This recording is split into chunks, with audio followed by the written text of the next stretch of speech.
Ya leo nadhani tutajifunza candlestick ambazo zitatusaidia sisi katika marketing kujua kwamba market inasema nini na mdau unataka kufanya nini na itafanya nini kutumia hizi candlestick, na haina haja sana kutumia candlestick nyingi sana unakuwa unajaza round kichwani, unajaza disk.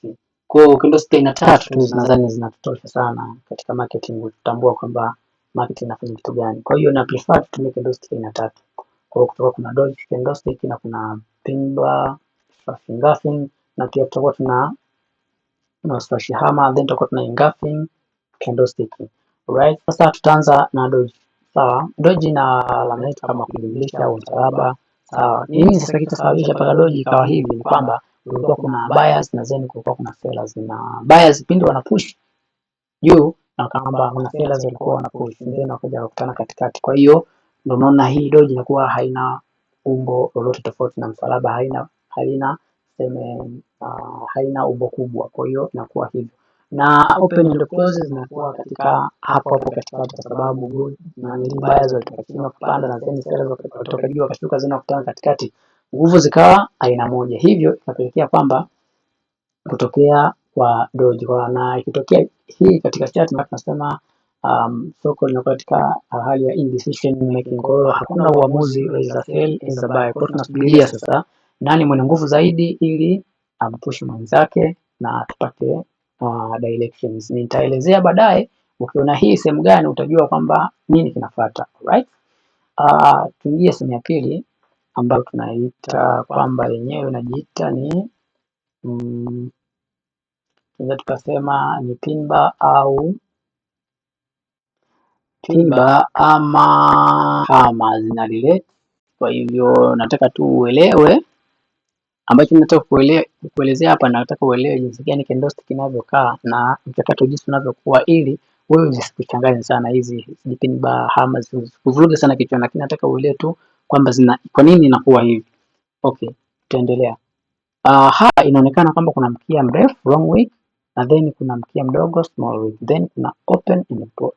Sawa, tunasema hii ni pin bar ambayo ilikuwa ni ya nini? Ya bullish. Tunasoma hivi sasa. Nini kilichotokea? Ni kwamba kulikuwa kuna sellers walikuwa wanashuka, lakini baadaye kuna buyers waliingia. Buyers walivyoingia wakapandisha mpaka juu.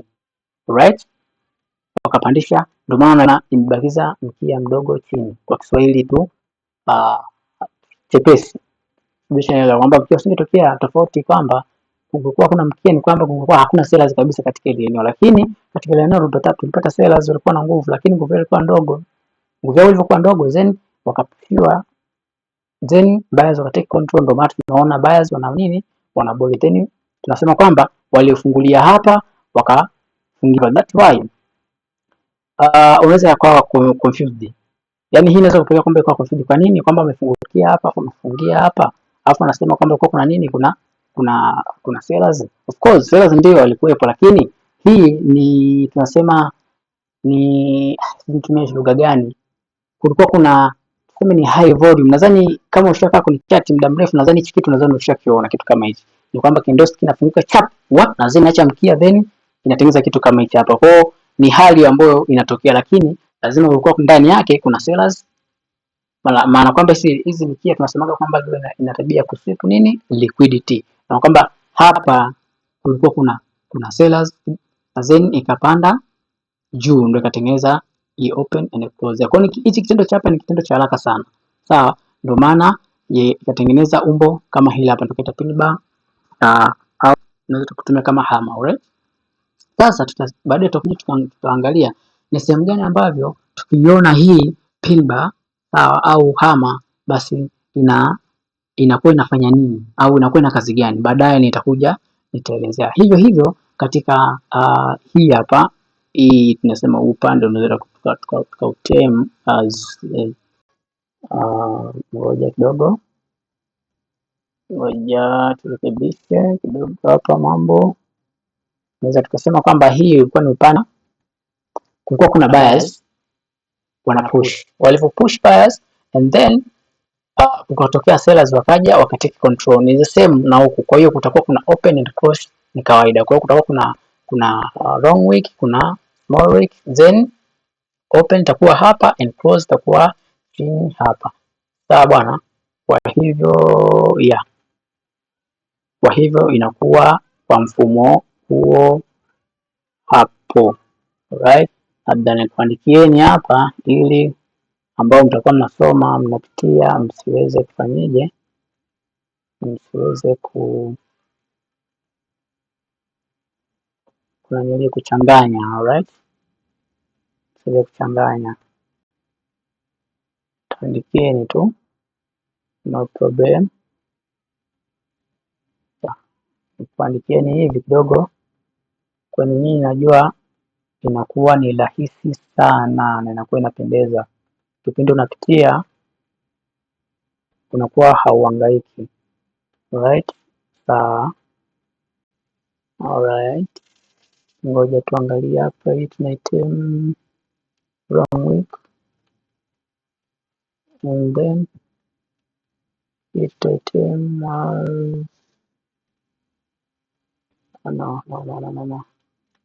small week, and then hii tutaita close. Hii tutaita close, na hii hapa itakuwa as open. Right? Close and open. Where is open?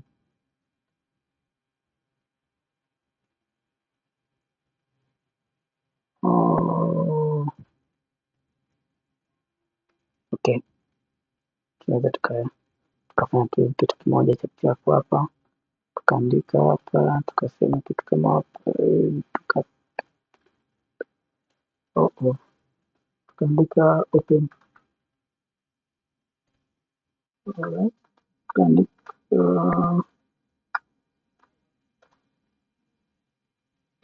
kwa hiyo alright, and then tukasema tena okay. Anyway, nadhani tayari ishakaa mkao hapo, tunaweza tukaendelea. Right?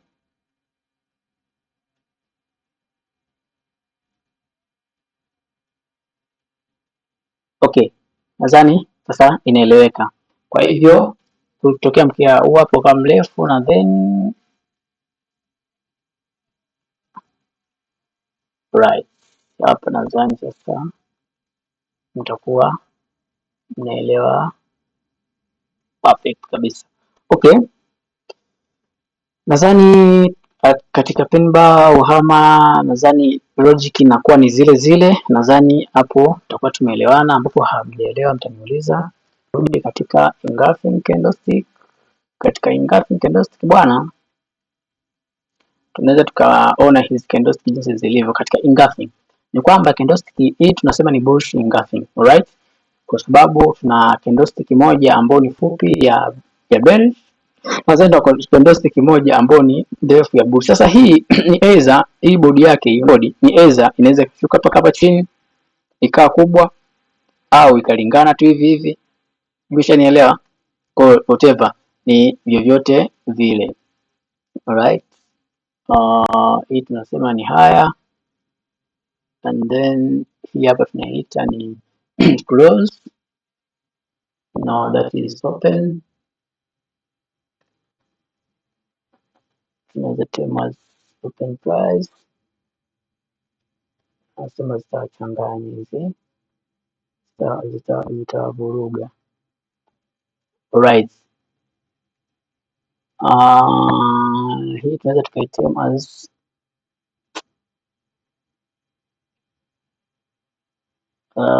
close.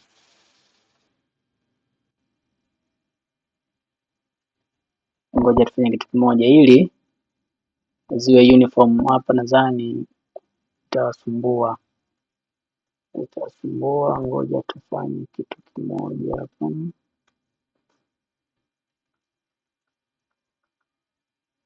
and then close. Okay, and then ili tuende sawa, maana nikiandika hivyo wengine wanaweza wakashindwa kuelewa, kwa hivyo ikawia ngumu. Sasa nadhani ni mambo ni yale yale, kuna open and then tunakuwa tuna close and then up tunakuwa tuna higher wick na lower wick. Sawa,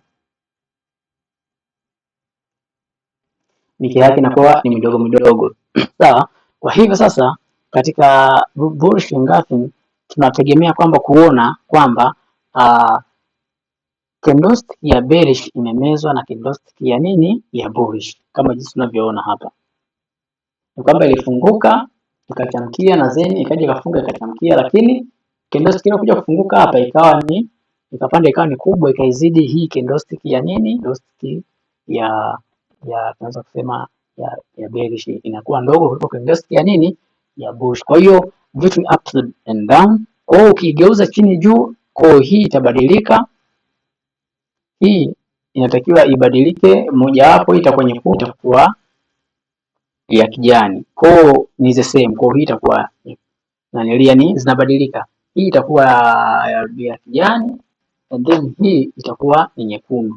Kwa hiyo na kama ukiona inakuchanganya, unaweza kuchora tu hapa hapo, utakwenda daftari ukaigeuza up and down. Kwa hivyo inakuwa sana. Kwa hiyo hizi ndo zinaitwa engulfing candlestick, na ambazo sana tunazitem kama order block. Kwa hiyo nadhani awamu nyingine itakuja nitaelezea kwamba ni hizi candlestick unapoziona kwamba basi ziko katika eneo gani, uweze kuzitumia kufanya nini, uzitumie kwa matumizi gani, zitaishu gani. Kwa hiyo nadhani next time nitakuja nitaelezea. Nadhani itakuwa poa sana. Kwa hiyo kipindi hicho mnafuatilia hizi candlestick na nini, then next time nadhani sio muda mrefu nitatuma video nyingine ambayo itakuja kuelezea sasa kwamba ukiona doji, ukiona engulfing, ukiona pin bar, je, katika eneo gani ili uweze kutambua kwamba ukiona katika ile eneo basi kinachokuja kutokea ni kitu fulani.